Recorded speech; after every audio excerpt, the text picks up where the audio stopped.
Hey everyone, welcome back to another episode of Let's Chat Reality. I'm Molly, Michael.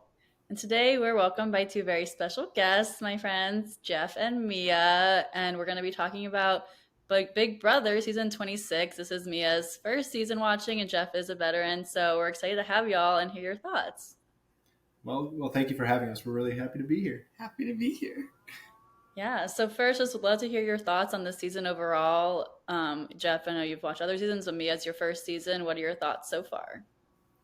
I think it's good. Definitely interesting and learning all the ropes of veto and all the terminology that we hear from Big Brother. I think the challenges are really hard. Like we were watching last night, and I was trying to follow along with the numbers of animals in each video and the different emojis. So definitely super challenging. I love the social aspect in the house, seeing all of them interact and be around each other. So learning a lot, but like the season so far.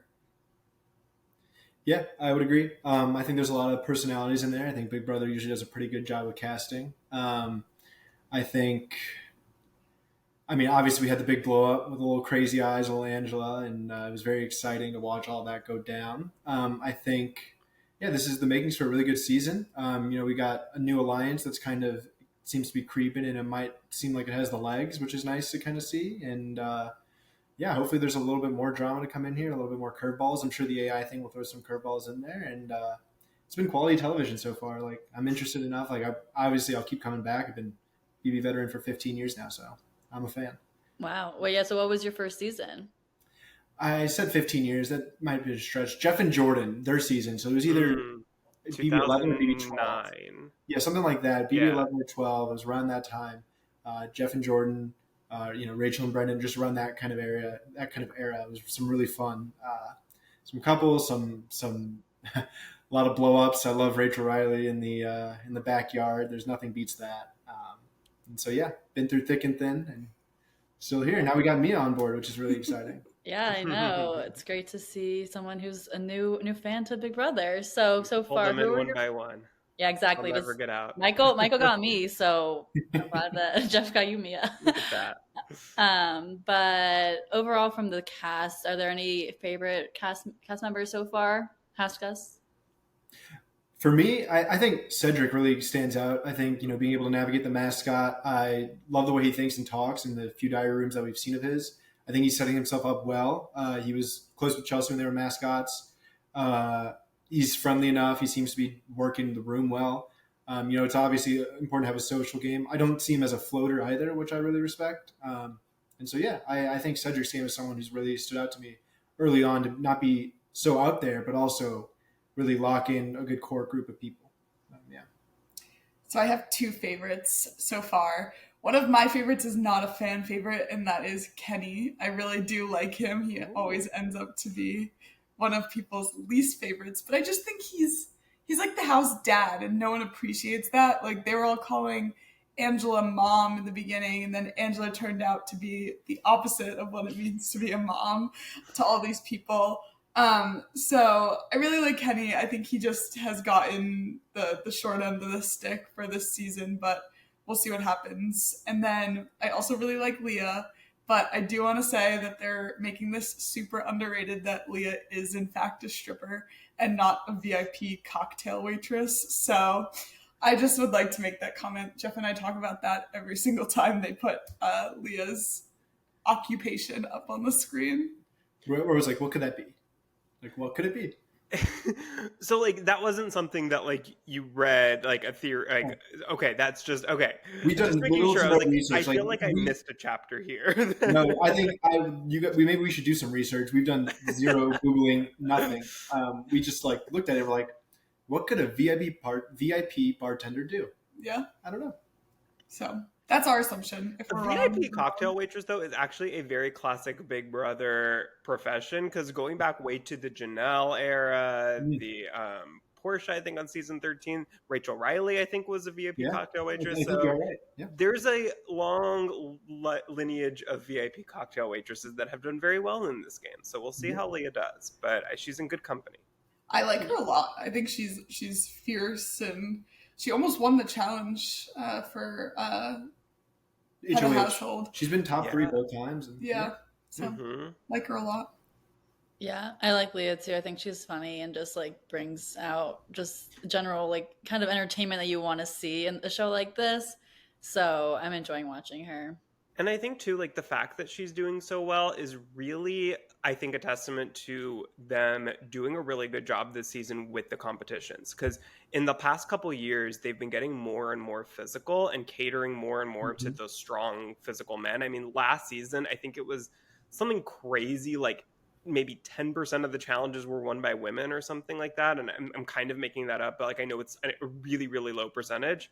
And this season, more women than men have won so far. So by a lot. And it's not even really close. So I think that's, I know that they, so if Molly, you'll remember BB Reindeer Games. I don't know if you watched that, Jeff, last year around I did Christmas. not. I watched like a few. I couldn't get into it, even though it was all celebs, but continue. Yeah. No, so they like the competitions there, like people really, really loved them, and they had like a different team, I think, that was working on those competitions. And I think it seems like they kind of saw that positive feedback from Reindeer Games and incorporated that into the season. So I'm really happy about that because we are already getting such a different type of winners and more unpredictable. So I think that that's been a really good change so far. Speaking of games, I told this to Mia last night. I got really excited. I just thought of BB Comics for no reason. So down the road, I can't wait for either Angela or Matt to be Crazy Eyes. I can't wait for that. Oh I can't wait for Boston Strong. Like I'm already trying to guess what the comic is going to be for all these folks. But sorry. Matt will 100% be Crazy Eyes something. Yeah. That's a given. That'll be funny. I also want to add, because you mentioned just to the past about competitions. In the past also votes have been unanimous. So good for a start, going 9-3, a little bit of stirring the pot. And I think that has to do with having 3 noms. So kind of going into the AI twist, I think it's really clever. It hasn't been since season 20 that a first vote had more than 2 people on the other side of the vote. So it's been, that was 2018. So that's been, I can't do math, 6 years. So that's kind of crazy. The last season in particular was very, very heavily unanimous vote. So this season already has done way more on that than last year. Absolutely. Yeah. Well, do you have any least favorite house guests so far? I mean, I think a lot of people would agree with Angela. I just think she's so much and annoying. And I think Mackenzie made this comment when everyone was calling her mama, and then she was like coming at Matt's looks and calling him Crazy Eyes. Like, what mom would make a comment about someone else's appearance like that if she's supposed to be the mother figure? So I think since then, I just crack up when she comes on the screen because I just think of her on the stairwell when she came down from her room and she was like having an absolute fit just on that little platform. So probably Angela at this point. I mean, I don't have any least favorites. I don't think. One person who every time they come on the screen I can't get over is T-Core. I can't figure out that accent. And I know she addressed it on the opening show, but is it British? Is it Chicago? Is it, I don't even know. I don't know. And I can't hear anything she says because I just hear this influx of accent and I can't get over it. So not a least favorite, but I'm like, yeah, no, her accent is really interesting when she was saying about where she grew up. Like you can hear it all in what she's saying, but there's certain words that sound in different ways. It's interesting, but it reminds me a lot of the show Inventing Anna. Did you guys see that? Oh yeah. And she has that accent. And everyone was like, what is this unidentifiable accent that you have? It's the same thing with T-Core. That's a good comparison. T-Core, though, has impressed me this week, and this is mainly on the feed, so I won't go too much into it. But I think hopefully if the edit is accurate, which is always a question mark, I think we'll be seeing more of T-Core on Wednesday or Thursday's episode. So I've been impressed with her, and I think that she's actually in a really good position right now. Is there anyone else you guys want to see more of so far in the first 2 weeks? In terms of screen time? I think I feel like until last episode, we didn't see a lot of Tucker, which is weird because he's on the feeds a lot. And then last episode, I was really happy that we got to see his rivalry with Lisa because that's been such a big part of the feeds and such a fun aspect this season that they finally did do a segment on it, which I was really happy about. But it was very reminiscent to me of like Turner and Jasmine a couple of years ago, where they just like hated each other. Like they just could not stand the sight of each other. And this to me is so reminiscent of that I really hope they get like paired together in some way later on in the season, like Turner and Jasmine did, because that was the best thing that Big Brother ever did. And I really hope that they do that again. That would be awesome. Yeah, there's a few rivalries where people just like do not like each other as people. Those would make for very interesting content. And that reminds me, Lisa will definitely be the glitter queen for BB Comics. So sorry, another one that I remember. Yeah. Oh yeah, she'll be something with glitter. Which... No more microplastics in my food. Oh my god, I would have like that would get me to self-evict. If anything's gonna get me to self-evict, it's someone putting glitter in my food, like without even like asking. Like she just literally like went behind them and was like, "Oh my god, I can't believe you didn't put glitter in." Like Yeah, no, Lisa's a character, but she's fun to watch. I feel like on the show like Big Brother, like it makes sense that she's there. But it's just funny to see her rivalry, as what you were saying with Tucker. Those commentaries, like when him in the diary room, and then showing the previews or showing all the clips of Lisa annoying him. I love the editing there. And also I love Rubina. I feel like we haven't seen a ton of her yet, but I think she's a really strong player so far, like making good alliances and having good conversations socially. We haven't really seen her do super well in challenges yet, but maybe she will. But yeah, I would say Brooklyn too. I think it is in a very good position in this game, and I don't even know if it's necessarily entirely intentional, because I feel like she hasn't done a lot of like active work on like building alliances and things, but it feels like she is included in a lot of different groups and in a lot of important conversations. So I think that she is in a good position, but I feel like if she kind of doesn't later on, I think she'll have to be more intentional and active about it, or she'll probably lose that footing. But yeah, she was in the Pentagon, and what I forget exactly what she said, but she was just like, I'll take it. They're inviting me in here. Right. Like the fifth wheel, but we'll figure it out when we get there. She was the last one in, first one out. Yeah, exactly. So like that's not going to last forever, because like if that, like, she'll be the first one out of that 5 if she's the last one, and usually the first one out. But another thing that's Cedric. Oh, sorry. Go ahead. No, go ahead. No, that was. I was saying just another thing Cedric's doing well is he got his core 3 right, Yep. and now he's expanding that, and that's exactly kind of like the Big Brother recipe that's been tried and true. If you go back to the cookout, and you go back to just even before then, Derek and Cody, or like some of the greatest players of all time, they find some core group that they can just ride with and be smart, be social. And sorry to cut you off. Yeah. No, for sure. That's good information to talk about. So also we want to hear more about your thoughts on the AI arena twist and what's going on this season with that. So what are your thoughts overall on what's going on? So I think the AI, I think it's an interesting twist, right? It's just AI themed.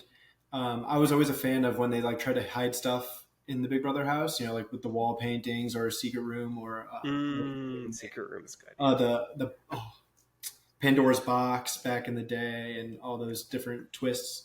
I think it's interesting. Like I said, I think the noms of 3 people that the AI twist kind of provided is really important. And then also the 2 powers. I mean, they seem to heavily influence this week's nominations. And then also with Quinn's power, he's keeping it a secret, at least so far, even with his alliance that he feels good about.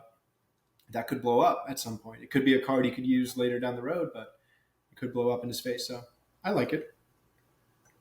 Yeah, and Amia, you don't know anything differently, but it's now we have 3, as Jeff was saying, 3 nominations instead of just 2, and then one person gets to go out, which I felt like that competition, like the AI arena, was a little bit like weird in a way. Like I wasn't expecting that to be the way that competition was gonna go. Like I thought it would be more than one question or whatever. Like I was just like, oh, like this was kind of like, you kind of get lucky if you remember or whatever, like kind of situation, which I felt like maybe it should be like a little bit of a different kind of challenge. It was my only critique of that, but It's interesting because it's a live show, right? So they have to consider that, and it's also not the double eviction, which they really like. They segment that out so well, obviously, to fit that in an hour every time.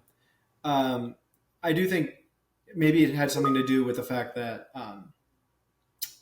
it was live, and they also had to catch everyone up on the Angela Matt drama because they didn't show anything on Sunday, right? So it was just like we had part 1 on Wednesday, and then you have part 2 on Thursday. So maybe we'll see a longer competition, 3 questions, maybe even something like a quick sprint, like find 3 balls and bring them back or whatever. Yeah, maybe and also in the future there'll be fewer people voting and things like that. Just fewer people to like have to fit in the episode. So I think as time goes on, I don't know how long this is going to last. Usually, I guess maybe like 4 or 5 weeks, but towards the end, like of those weeks, I think they'll start to have a little more time for it. Yeah. I mean, I know you talked a little bit about Angela and Matt's drama with the Crazy Eyes commentary on that. We saw this past week in the episodes that fight go down and all that was going on with Angela and Matt. So what are your thoughts on that, Jeff and Mia?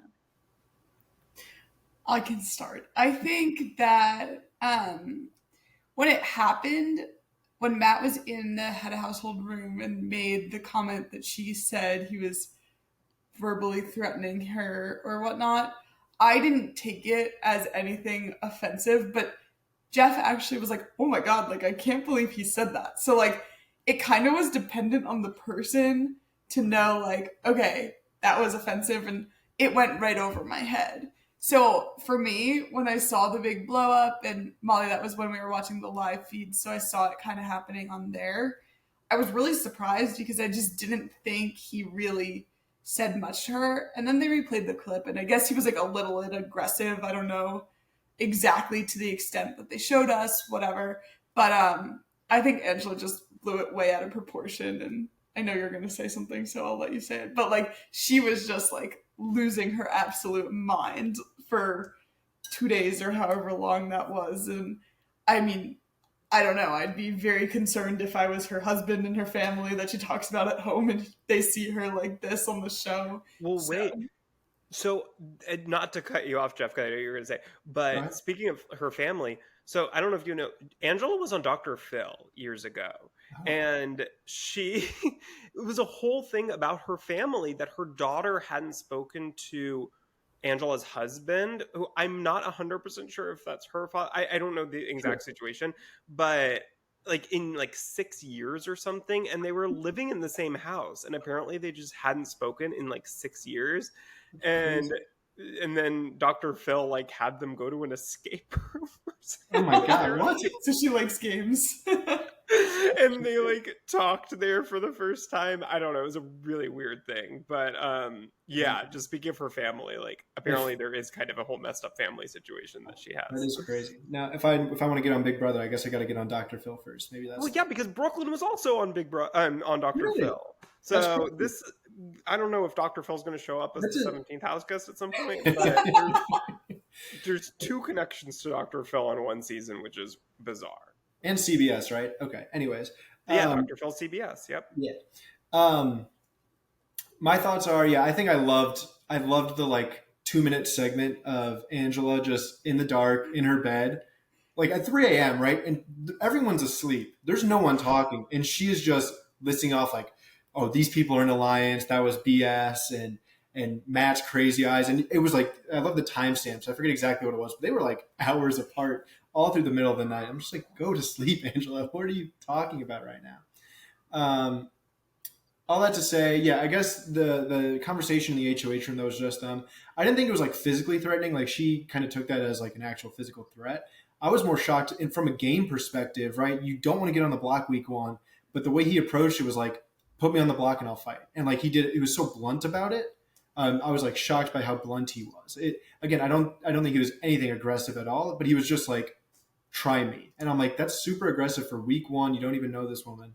And so I was kind of shocked by that as more. So, yeah. Yeah, I agree with that. I think that I don't think it was a physical threat by any means, but I do think that that's not what you want to say to the HOH in week 1, especially. Like you don't know her. And I think like as time goes on, you get to know different people and like how far you can kind of push their buttons and whatever. Like you learn different people's styles of game and there's their personalities and who you can speak to in certain ways. And I just think like you want to be pretty careful of that in week 1 and not saying anything that could be perceived as like aggressive or controversial or anything. And so I think that was a huge mistake for him. And I certainly do not blame Angela for putting him on the, well, she didn't put him on the block even at first, but you know, I can understand why like Angela maybe didn't even in the moment think much of it. But then as she's like, all you have to do in this house is think and just replay conversations, replay situations. And maybe this was kind of a case where like in her mind, as she was replaying it, every time it got worse and worse and worse. Because I think like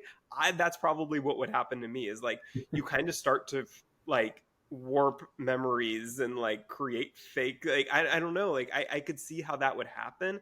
And then as she's watching the TV where they don't get sound on the HOH TV, if you don't know that, they only get visuals. And so as she's seeing him walk from room to room to room and having all these conversations, she's in her mind, she's thinking those are all game conversations, with probably half of them weren't. But in her mind, like, she's like, oh my God, he's threatening me. And now he's probably going around to everybody and like telling everybody to go against me next week when I'm not HOH and I can't, you know, don't only have one chance to save myself with the veto. And so I could see how she could get very, very paranoid.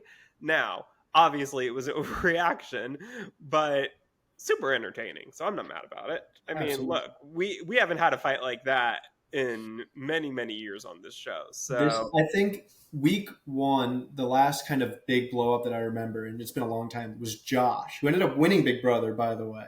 Josh freaked out. Remember, he went for that golden egg. It was like the competition. And mind you, right, everyone walks in the house and they go right to the backyard. No one's met anyone. And Josh, God love him, he's great content. He's like, everyone is after me right now. I need this golden egg. And he like screwed over his teammates. I remember it was the best content. So, you know, someone maybe quit over it. Megan quit that week because she was so upset about getting into a big fight with Josh over that. Exactly. It was crazy, but that's the last thing I remember. So maybe Angela has the legs. We'll see. Yeah. You never know. It is very, very, very early in this game. And 3 months from now, we could be like, oh my God, remember when Angela was like crazy and had that big fight? Like, she's so good now. Yeah. Maybe. Yeah, we'll have to see. But do you guys think that it was right about getting Matt out over Kenny? That was the right move or not? Or would you have rather seen Kenny go? I think we haven't seen the best of Kenny yet. I think Mia's Kenny's number Kenny one fan over here. I might be the only one out there, but I really think that Kenny, he just seems like such a nice guy. And like, he's not going in there saying, you know, like, I was an ex-undercover policeman, like, I'm going to screw you guys all over. Like, he's just trying to keep to himself, be a little bit incognito. I just think he has a good heart. I think it was a little weird when he was like, I connected with Matt more than I've connected with any person, like, in the house. Like, I'll go home over Matt. I think he should have, like, played his own game and let Matt do Matt's thing. But I agree that Matt should have gone home. Like, get that out of there. The Mackenzie romance thing probably would have blown up in a different way anyways. Although, I don't know. They said they're going to call each other after the show. So we'll see what happens. Yeah, I like Kenny a lot too. I do like, you know, the Boston guy. I think, you know, the dad, really, I don't know. I think he's cool. I'm not upset that he stayed. I also would have liked to see it kind of opposite of this, actually. I would have liked to see Matt and Mackenzie see the showmance. I think that's usually an easy target for people. And so then you can see a lot of game happening around them. Because, right, then it's the showmance versus all, or those like Leah and whoever like surround themselves with the showmance. And those are easy targets to have, right? So if you had Angela versus Matt and Mackenzie as kind of a starting point, everyone else around could have kind of just been like, okay, now you have sides of the house and you start shooting at each other. So that would have been like more classic BB recipe. So it's interesting to see where this goes from here, I think. Yeah, because like Matt's not the typical first boot on this show. Kenny is the typical first boot. Yes. So it is really interesting. Yeah, it is interesting to see like what the season will be like without that kind of, I mean, I guess like you have Tucker, who I guess kind of classifies as like the typical like jock type, if you will. But Matt was really, you know, probably the main one who's like kind of that archetype. And it's unusual to see a season for most of the time without it. So I think it'll be very interesting. And I think it was the smart move because Kenny is clearly wanting to go home, and game wise, you want to keep that person in because they're probably not going to try very hard. So someone like Matt would have really wanted to stay each week and like gaming and try. He's gonna try a lot harder than Kenny is. So I think it was the right move for most people to keep Kenny. Yeah, I agree. And maybe there is another showman's out there, right? Corey in America kind of blew everyone by surprise, I feel like. So there was a lot of talk about that yesterday on the feeds, I will say, potential showmances. So I don't know what they're going to show and what they won't. I won't spoil, but that was certainly a big topic of conversation yesterday. We'll have to loop back if they don't show it. Yeah. I'm excited. I saw also some clips of it. I think that would be a cute showmance if it comes about, but I won't spoil it for y'all. But speaking of this week, we saw that Chelsea won HOH. So what are your thoughts on her reign so far as HOH? I think she was really smart, right? She talked to everyone the way she's supposed to. She got an alliance that actually seemed strong with the Pentagon, and she was able to leverage her HOH to figure out one of the powers, right? And in theory, it should have worked for both because she's in an alliance with the guy who has the second power.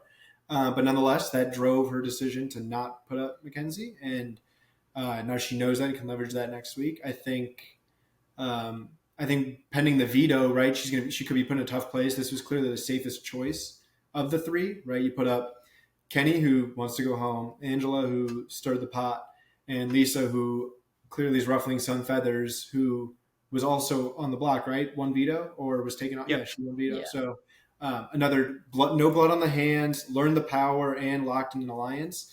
What more can you ask for from also putting a HOH victory on your belt? So yeah. I don't have a lot of thoughts so far because my only comparison for head of household is Angela. So she's been kind of... probably not the best example. It's been a little anticlimactic if I'm not going to lie. Yeah. But I think what we were talking about it when we were watching, it totally fell into her lap, head of household, and she wasn't even trying. She wasn't like, I have to win this competition. This is the only thing I can do for my game. She was just kind of like, these videos are kind of hard. Like, I don't know how I'm going to follow this. So she just kind of fell in her lap. So I thought that was my biggest call out. But other than that, no thoughts at current time. I don't think they showed this, but she went in trying to throw it. She had been saying that she wants to throw HOH. So that when she came back and the feeds came back and she was wearing the HOH, I was like, whoa, that was unexpected. Yeah. But it was because Leah was in for so long that she felt like she had to stay in because Leah was one of the few that voted on the other side and thus, would potentially try to go after someone like her. So I think right there, really smart, really shrewd to understand that, Leah was, well, I guess it was obvious that she was on the other side, but really smart to stay in and not throw it because even a 5% chance of getting put up is not worth it in this game. Exactly. Yeah. I don't remember if they showed this on last night's episode, but in terms of Chelsea's noms, it was kind of crazy that both Cam and Cedric volunteered to go up as a pawn. They did not show that. They did not? Okay, Yeah. so I didn't think they did, but I was like, maybe there were like one little part that I missed. But yeah, they both, right at the last minute, right before the vote, she was deciding whether to put up Leah, I believe, was the one that she wasn't 100% about. And because she was like, maybe, because there's this theory in the house that Lisa, that Lisa has one of the powers. And they did show that part. They did think that Lisa has it. Okay, yeah. So there's the theory going around, this paranoia. Now, she knows that that Mackenzie has one of them, but I don't believe that Chelsea knows about Quinn's, and so I think that's the one that she's kind of paranoid about who could have it. And so there's this theory that Lisa is the one that has that. And so she was kind of debating, like, do we want to put her up? Do we want to risk her potentially using a power? Like, blah, blah, blah. And so then Cam was like, well, just put me up as a pawn. And then she's like debating whether to do that because obviously Cam's an ally and putting up a pawn of one of your close allies is a very not smart thing to do most of the time. And so then she's talking to Cedric about it, like literally minutes before the noms. And then Cedric's like, well, just put me up. It's like, oh my God. And now both of her closest allies are asking to be put up as a pawn. It's wild. And I think most people thought when the feeds cut out for that she was going to do that. Like, it kind of sounded like she was really thinking about it. And then it turns out she did not, obviously. But I almost lost a little bit of respect for Cedric's play there. Like, I don't know why you would do that. It's this early, and like, no, I don't know. No, yeah, Crazy.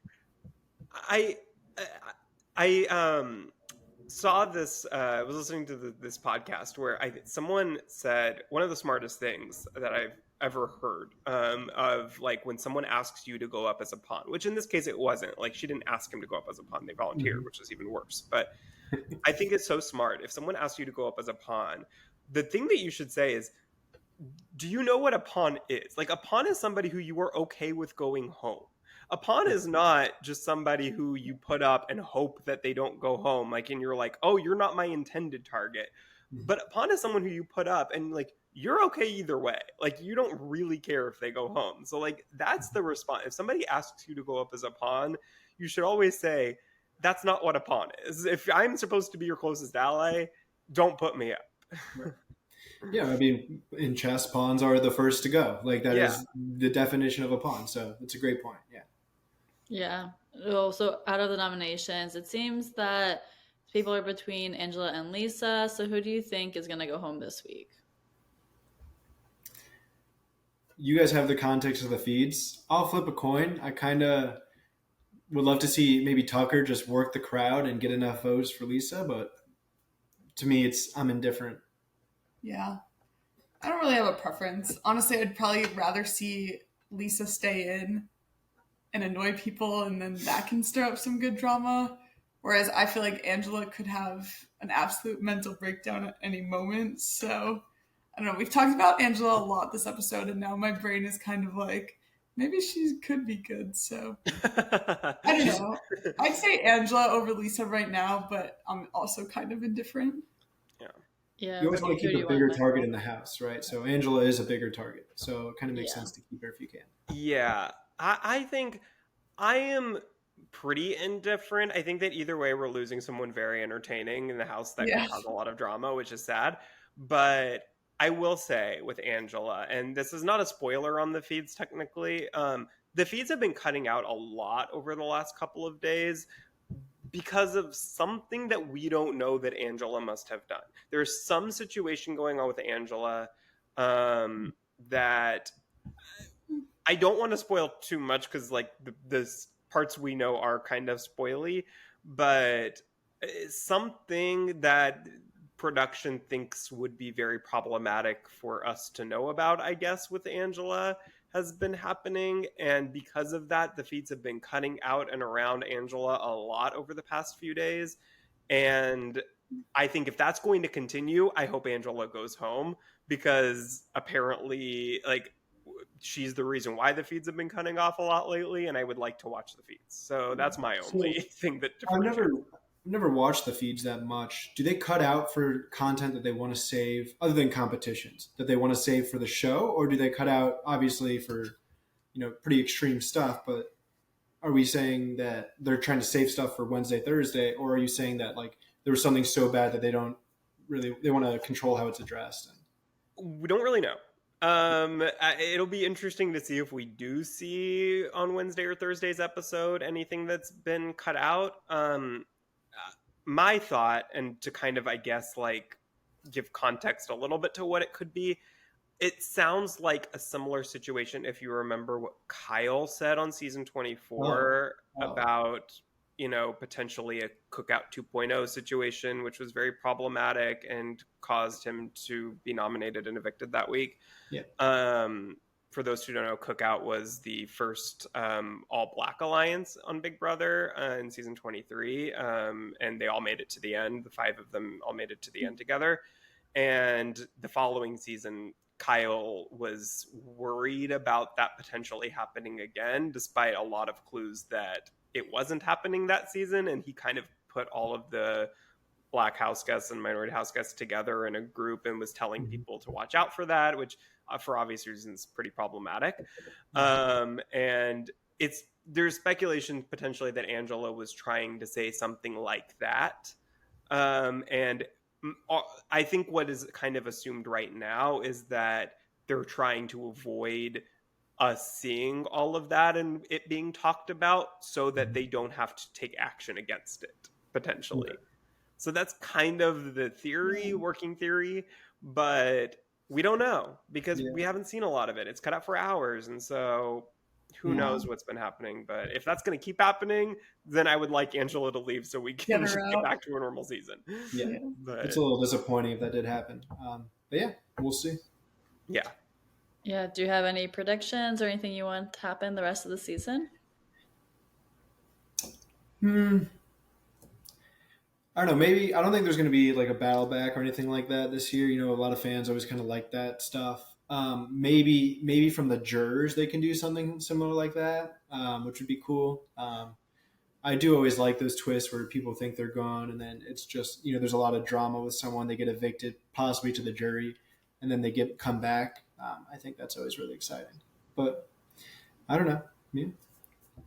I don't know. I'm just excited to see how it goes, and as we get smaller, how people interact, and I guess some of the underrated players that we haven't really, or house guests that we haven't really seen, like Joseph, and we haven't really seen much of Quinn, other than that he has this advantage, and Rubina and all those people. Excited to see how they kind of come into the mix of it all and interact with each other, and very excited to see this potential new showman. So hopefully they show that this week. The Big Brother loves a showmance. I think any hint of a showmance they're going to end up showing at some point. So I think we will definitely see that. But yeah, yesterday felt a little bit more like an episode of Love Island on the feeds than Big Brother. Love it. Well, we could do a Big Brother meets Love Island episode. Honestly, put the entire season 6 of Love Island cast on Big Brother, and I would be very, very happy with my life. True. We just need a spin-off for them. Yeah, I hope they do. I heard maybe they will because of all the love that they're getting, but not related to Big Brother, but just in general, we love Love Island. I know you're watching it as well. Or Mia's like started it late, so she's I'm on Oh, you're still 15. watching?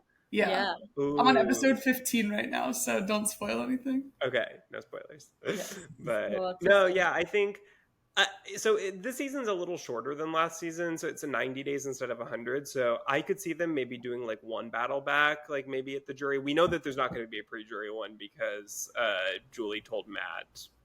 Right. Yes, absolutely. And goodbye. Yeah. Yep. Yeah.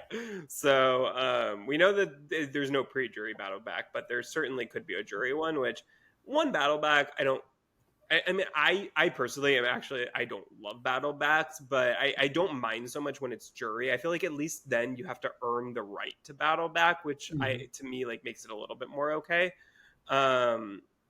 But yeah, I could see them maybe doing one, but like it won't be like last season where we had like the zombie twist and then the like non-elimination week and like all these things to pad the timing. But yeah, I wouldn't be shocked if we saw one in the jury phase. Yeah, it's always a fan favorite, but I'm sure with the AI stuff, like the powers last 4 weeks. So then after that, I think we'll just about be a jury. It's jury 9 or 11. Will you remind me? Well, that's an interesting question because last season it was 9, but for many years before that it was 11. It used to, on the early days, it was always 9, but yeah, we don't know whether they'll continue that from last season or go back to 11. Right. So there could be more powers, and I'm sure with the AI stuff, they'll have a lot of fun, especially as we get down to it. So, yeah, can I say that one of my favorite parts of this season is the fact that none of the twists have anything remotely to do with AI. Like, other than you're absolutely right. There's no other than like I don't quite think that Big Brother understands what AI is, but that's part of the charm, I guess. Well, the first HOH with Ainsley like being there and then transforming, that was clever. That was clever. I liked what they did with her name. I thought a little that was very Ainsley, clever. a little deep fake. It was very interesting. Yeah. No, I agree with that. But, maybe they'll make something or maybe we'll see her again and like more of an AI sense of it and not just what's going on, which isn't anything AI related. But we'll just have to see because I mean there will be some sort of twist we know of course will happen. So for sure. Unsure what that will be, but we'll have to stay tuned. And any last thoughts before we wrap up? All good here. No. Awesome. Well, yeah, we're excited for the rest of the season, and we're going to be covering it each week. So make sure to subscribe to our podcast and follow us on Instagram at Let's Chat Reality and TikTok at Let's Chat Reality. And we'll talk to y'all next week. Thanks so much for listening, and thanks again, Mia and Jeff, for coming on. Thanks for having us. Bye, everyone.